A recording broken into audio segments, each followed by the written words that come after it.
Okay, so for your independent assignment today, using the same setup that we used in class, you're now going to be given a scenario that we're asking you to fill in the blanks and see if the bank reconciled, if your account balance is matched. So let's go ahead and check it out. Now, what I attached here to the bin is just another outstanding one ready for you to go. So Hyde and Jackie have a joint checking account. They have a balance of $25.16.45 in the check register. The balance on the bank statement is this. Not reported in the statements or deposits of blah, blah, blah, blah, and outstanding withdrawals of all of these. Reconcile the bank statement using the spreadsheet. Use the same steps from class. Remember to start with the bank statement balance, then make adjustments from there. So starting with this bank statement balance of $45.29.63.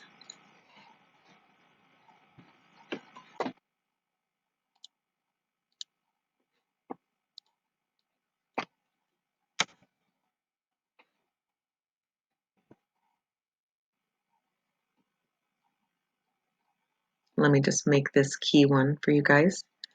All right, so for the starting balance on the bank statement, 45.29. Now notice if I copy and paste it from the assignment, it doesn't let it stay. So I'm going to go ahead and just type it in. And then, so notice if I have to keep clicking back and forth, it's kind of annoying. So again, how do you want to do your directions versus your assignment? Do you want to split your screen like me so that you can type in on both? All right, so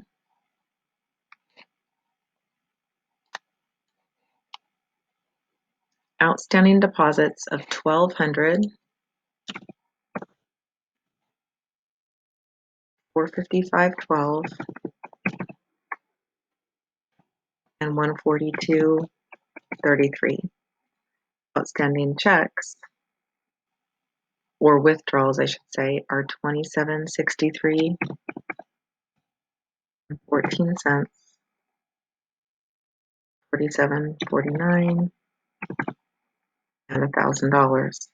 Now notice that when I type these in, they're not in dollars. So if I go highlight the first one, hold the shift down and highlight the end one, and I go up and click this dollar sign, it changes everything into money.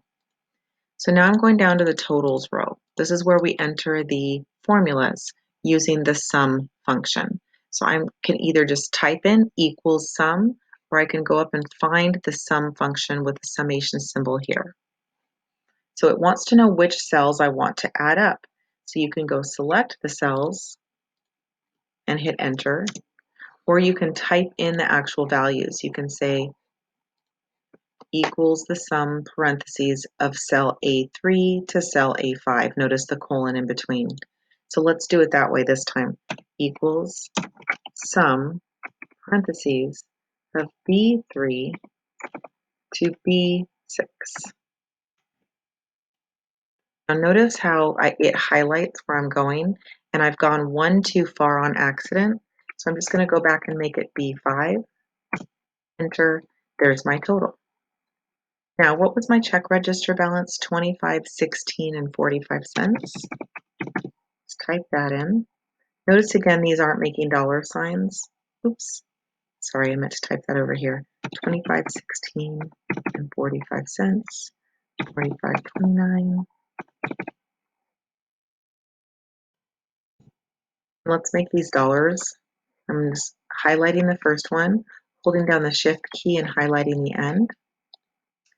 And so my revised statement balance is taking this ending balance in C13, adding the outstanding deposits, subtracting the outstanding withdrawals, and then seeing if it matches those two cells. So here I go, equals C13 plus A10 minus B10. And then I look and oh look, those two are matching. Now I want to put in that if-then conditional statement over here into this. We write equals if parentheses. Then it wants to know if C12 is equal to C14, then statement is reconciled, or statement is not reconciled, parentheses. And that gives you your if-then statement, and you now have a fully finished homework. Your bank statement is balanced.